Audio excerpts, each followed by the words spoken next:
What is going on, you guys? I'm super excited to make this video for you today. So we are actually going to break down how to make a diet. And the reason why I thought to make this video and actually make a series out of it is because every time my circumstances change, generally what I would do is I would make a new diet, I would then put it into a budget, and then from there run the numbers and see how I could get the most amount of calories for the least amount of money, right? And then because this is something that I think is super valuable, but also something that I do with my clients, I figured why don't I break it down into a video? That way it's easy for everybody to understand. And the cool thing about it is each video in this series is going to be broken down into chapters. So it doesn't matter if you're a beginner and just starting out, or you're a little bit more advanced and just want specific information. I'm going to break it down so that way you can either watch from start to finish, or you can just go to the specific chapter that makes the most amount of sense to you. Now that we've gotten that out of the way, let's go into how I'm going to break this video down. So the first chapter is actually going to be going over what exactly is a calorie, what are macros, and why are they even important in the first place. For the second chapter, what we're going to do is break down how I go about calculating calories for both men and women, as well as breaking it down into body types, ectomorph, mesomorph, and endomorph. Next, we're going to go about determining food options, looking at things like price, quality, and even taste. Then, once we decide our food options, we're going to take that and craft it into a meal. And then last, once we have our meals in place, we're going to learn how to fill in the gaps so that way your food is able to taste good and you're still able to maintain a regular lifestyle. So let's go ahead and break it down. So the textbook definition of a calorie is a unit of energy often used to express the nutritional value of foods, equivalent to the heat energy needed to raise the temperature of 1 kilogram of water by 1 degree Celsius, and equal to 1,000 small calories, a kilocalorie. And how I would define a calorie is it's simply a unit of energy found in food used by the body to maintain itself or to perform work. So what is a macro? Well, a macro, technically called macronutrient, is defined in the textbook as a type of food, e.g., fat, protein, carbohydrate, required in large amounts in the diet. How I would define a macro is they are large quantities of calories found in food used to perform specific functions within the body. And there's three main macros. So the first one is going to be carbs, technically called carbohydrate. And these are essentially your primary source of energy. The second one is going to be protein, and protein is responsible for building and repairing muscle tissue. And the last one is fats. Fats are essential for hormone production as well as nutrient uptake and can also be a secondary source of energy. Carbs have 4 calories per gram, protein has 4 calories per gram, and then fats actually have 9 calories per gram. Now that we understand what macros are, why they're important, and how they work, let's go ahead and go into how I personally calculate macros whenever I'm designing a diet for myself or for my clients. So this part does get a little bit confusing, so if you have to slow it down or watch it a few times, feel more than welcome to. But to make things a little bit easier to follow, what I'm going to do is I'm going to show you the equations that I used to create the baseline. Once we have our baseline for both men and women, I'm going to show you how I make adjustments based off of their body types in terms of whether they are ectomorph, mesomorph, or endomorph. Alright guys, so here's where things are going to get a little bit fun, especially for you math nerds. So we are about to do some macro math. And I went ahead and already wrote out all of the equations that we need for determining our baseline macros, as well as any nuances with the different body types.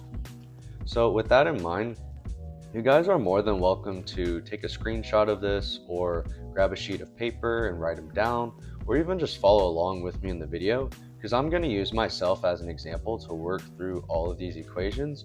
That way you guys really understand how I would go about calculating all of this stuff. So generally when someone starts a fitness journey, they're on one of three paths. They're usually trying to A, grow and get bigger and build muscle, B, trying to maintain their size and maybe change their shape, they want to build muscle and burn fat at the same time, which is possible, or they want to shred body fat, lose weight, and just get smaller in a good way. Getting those six-pack abs that they've been dreaming of. And so once we decide upon what our goal is, we now have to take into account our two main sexes. So obviously we have men and we have women, and they each have different nuances in terms of their biology and their hormones. So once we determine, what is our goal and are we a man or are we a woman, we're then going to use that set of equations for that specific person and goal. So using myself as an example, I am a man and my goal is to grow and build muscle.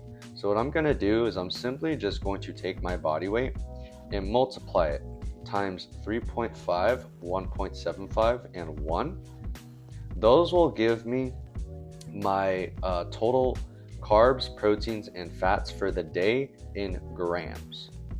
Now, once we get our total macros in grams, we're going to multiply that times 4, 4, and 9, because as I mentioned earlier, there's 4 calories per gram of carbs, 4 calories per gram of protein, and 9 calories per gram of fat. So once we multiply all of those by 4, 4, and 9, those will give us our total calories per macro. And once we get our total calories per macro, we're just going to add them all up together, and that'll give us our daily total of calories. Now, there's a few caveats to this, and if you guys are having a hard time following along, don't worry. I am going to give you an example on the next page where I actually write out all of the math so you can follow along with me. So generally, after you calculate your calories and macros using all of these equations, or whichever one applies to you, I would only suggest using these ratios after maybe 2 to 4 weeks of sticking to the diet that you calculated here. And the reason why is because these equations that I created were based off of my experience with clients, and I noticed about 8 out of 10 times these are pretty spot on. Now, if let's say you start or you do the math here and your diet isn't working out the way that you would like it to, that's when I would then go ahead and plug it into this and see if you need to adjust the macros and calories based off of that. Quick note. So remember, guys, that these are all just calculations, and simply that, calculations. And so don't get discouraged if right off the bat after you make your diet, your body's not responding the way that you would like it to, or it's not working out perfectly. It's all part of the process in terms of just learning how your body responds to food and reaching your goals. That's why a lot of times people get coaches, so that way we can go through the trial and error with you and see how your body's changing and developing and make those adjustments, so that way you still learn what you need to do. You just learn it a little bit faster. So let's talk about this here. So generally there are 3 different body types that most people fall into. You can be a combination of the 2, but to make things easy, we're just going to go individually by 1. So ectomorphs simply describe people who have smaller joints, maybe narrower frames, and have a hard time putting on muscle, but stay pretty lean without even trying. These are what's traditionally called your hard gainers. Next, we have mesomorphs. Those are your people who generally are kind of more athletically built, maybe even a little bit stocky. They have good joints. They have no problem putting on muscle or burning fat, and honestly have it pretty easy when it comes to that department.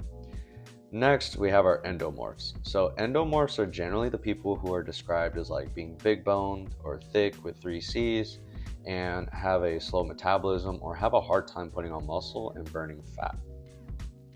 So with each one, they have a different ratio based off of the proportions of carbs, proteins, and fats per body type. So if you notice, these are ratios and not equations. That's because these equations have been found over scientific literature to be the standard for each different body type in terms of how well they respond to the ratios of food.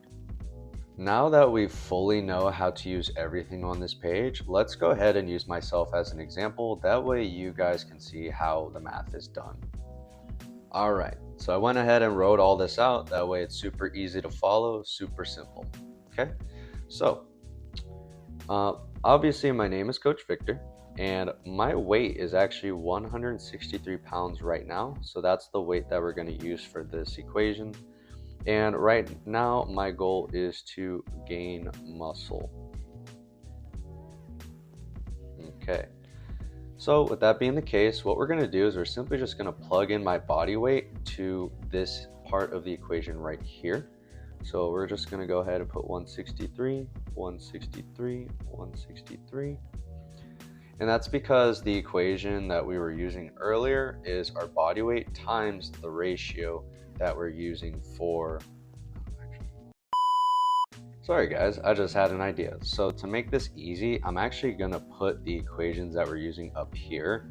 That way you can see them in relation to how we're doing it on the paper. So going back to this equation, we're gonna do, since my goal is to build muscle, we're gonna do 163 times 3.5. Then we're gonna do 163 times 1.75. And then we're gonna do 163 times 1. So we'll knock out the easy parts right here. That's going to be 163. For proteins, we're going to do 163 times 1.75. That's going to give us 285. And then for 163 times 3.5, that's going to give us 571. So these are essentially my daily totals of grams for carbs, proteins, and fats. Now what we're going to do is take these grams per macro and plug them in down here to determine how many total calories per macro that we need. You guys following along? I hope so. Let's go ahead and continue. So now we're going to take these numbers and plug them in right here. So we're going to go 571, 285, and 163. And like I mentioned earlier, there is 4 calories per gram of carbs, 4 calories per gram of protein, 9 calories per gram of fats. So we're just going to take these numbers here and multiply it by those to get our total calories per macro. So if we do the math, that's going to give us 2,284 calories for carbs. That's going to give us 1,140 calories for proteins. And then that's going to give us 1,407 calories for fats. Now that we have our total calories, we're just going to add them together here. So let's go ahead and put those numbers right here. Boom. Boom. And boom. Now, once we add up this total, it's going to give us a whopping 4,891 calories. And so this basically tells me I need this many calories per day in order to build muscle. I need this many grams of each macronutrient in terms of my diet. So these are the 2 main numbers that you need to know. It does help to have these, but they're not super necessary because when you're logging your food, these are going to be the most important numbers, as well as this. And so now that we have our calories and macros, let's go ahead and plug that into the body type calculator. That way we get a better understanding of how the macros would change based off of your body type. Gosh darn it, guys. So my microphone was off when I just edited this clip. Good thing I only wrote down these numbers here. But essentially what we're going to do is we're going to reverse engineer what we just did to determine our grams per day to determine our new macros versus getting our calories, right? So what we're going to do is we're going to take our total daily calories and we're simply just going to put them here so we can multiply that times the ratios for the ectomorph.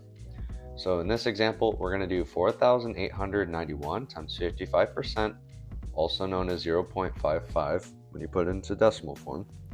And that is going to give us 2,690 calories. Now when we do the same thing for protein, that's going to give us 306 calories. And then when we do the same thing for fats, that's going to, I messed up the math again. My apologies, guys. This has been a long video and the math is tricky. So if that's hard to see, 4,891 calories times 2.5 or 25% is going to give us 1,223 calories for protein. Then for fats, we're going to multiply that again times 0.2 or 20%, and that's going to give us 978 calories. So from here, we're going to take these numbers and plug them in right there. So again, we're going to go 2,690, 1,223. Okay, good. Just make sure I wrote it right. And then 978. Now we're going to divide that instead of multiply by 4, 4, and 9.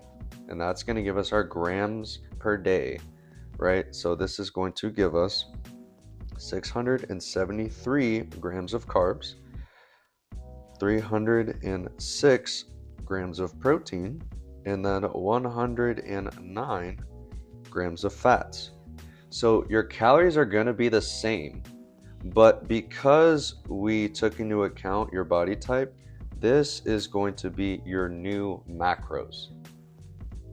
So I understand it was a lot of math, guys. Thank you for following along, but that is how I would go about calculating your calories and macros to create a diet. Let's go ahead and move on to the next section. That way we can get rid of this headache and go back to the fun stuff.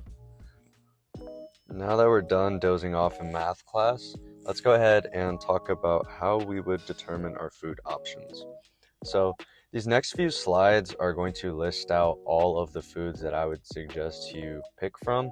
However, the ones with asterisks are basically my bread and butter when it comes to designing a diet, just because they're super cheap, they're versatile, they're easy to prep, and you can literally buy them almost anywhere.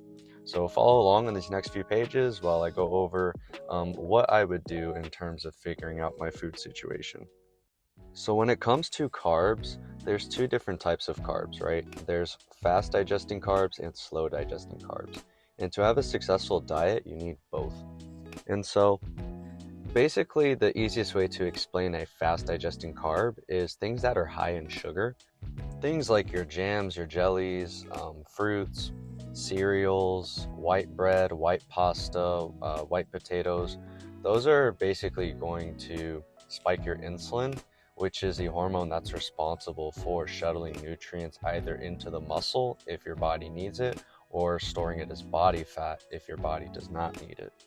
And for that reason, these options are excellent choices for your pre-workout and your post-workout meal, which I'll go into detail in the next section.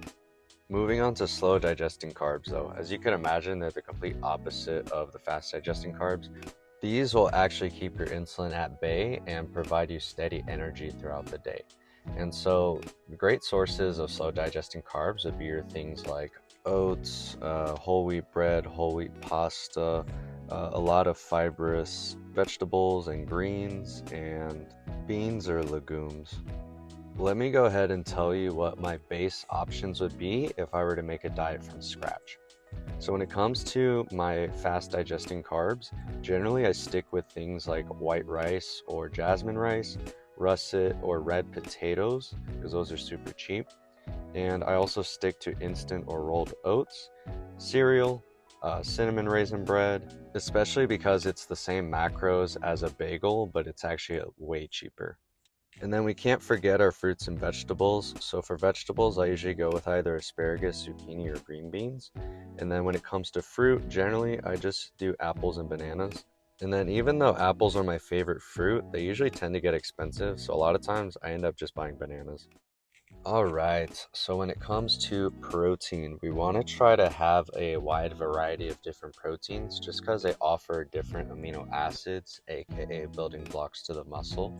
And also too, there's a lot of micronutrients that can be found in different types of protein and meats that are actually essential to helping you put on muscle a little bit faster. And so, for example, if you just ate plain chicken breast all the time and nothing else, you could be missing out on a lot of micronutrients that are not only going to help you build muscle faster, but also help you just feel good overall and will actually help your body perform better. Aside from meat, there's plenty of additional ways to get protein in, especially because the amounts of protein that I require myself and my clients to get to, it is extremely hard to get there eating just meat alone, unless you're cool with eating a shit ton. But outside of that, definitely getting in stuff like eggs, yogurt, even cheese will definitely help you to hit that protein goal a little bit faster. And then obviously we have our protein powders. And usually my go-to is whey post-workout because it digests a lot faster. Whereas at night, or let's say meals away from my training time, is when I would suggest getting casein because it's more of a slower digesting protein. Keeping all that in mind, generally I would pick boneless, skinless chicken breasts, 93% lean ground turkey, tilapia, beef bottom round, and eggs, as well as whey protein as like my minimal protein sources. Like picking from those and then expanding upon that, and you're pretty much golden. Last but not least, fats. And fats are super essential for keeping testosterone high in men and then for keeping hormones regulated within women. And so we definitely can't skip out on these. So when it comes to fats, generally we would want to keep them away from our workouts because it does slow down digestion. So ideally you want to pick sources that you enjoy eating, are cheap, and also like you can throw into your meals. Or even now that I think about it, eat it as snacks. So things like nut butters like peanut butter and almond butter are generally my go-tos. Eating things like deluxe mixed nuts, adding olive oil or even like coconut oil to your meals definitely makes a huge difference. And then of course, gotta have some cheese, especially on some eggs or some potatoes. Delicious. Oh, actually, that reminds me. So fats are actually very satiating. So another reason why we want to keep these away from the workouts is if, let's say, for example, your goal is to get bigger, this is going to make you not want to eat or essentially slow down your appetite. But if the goal is to lose body fat, then these will be ideal because it'll keep your appetite at bay. So now that we've determined what foods we're going to have within our diet, let's go ahead and break down how exactly we go about crafting a meal. And then just like selecting food options, there are a lot of nuances and factors that come into play when crafting a meal.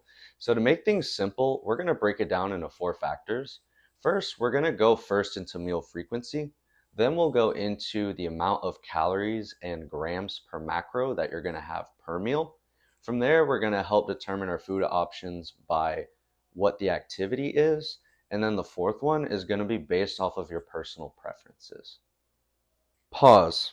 So the next topics that I'm about to get into can be quite lengthy and I can go very in depth, but just so I don't make this video too long, I'm not going to go into it.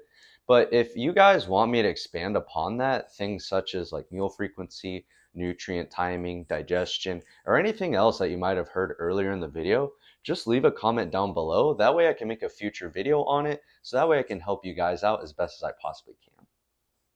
Play. All right, so let's crash course this. So number 1, meal frequency. Let's say, for example, I want to eat 4 times a day. What I'm going to do is now calculate my calories and macros per meal by dividing my total calories by 4, since I want to eat 4 meals per day. Then what we're going to do is that exact same equation for each macronutrient, and that's going to help us determine what our calories and macros are for each meal. Once we decide what the amounts are that we need per meal, let's go into what our activities are. So in my experience, the most important meals are the pre-workout meal and the post-workout meal. So as long as those 2 meals are on point, you're going to get the best bang for your buck and you can be a lot more flexible with your other meals throughout the day.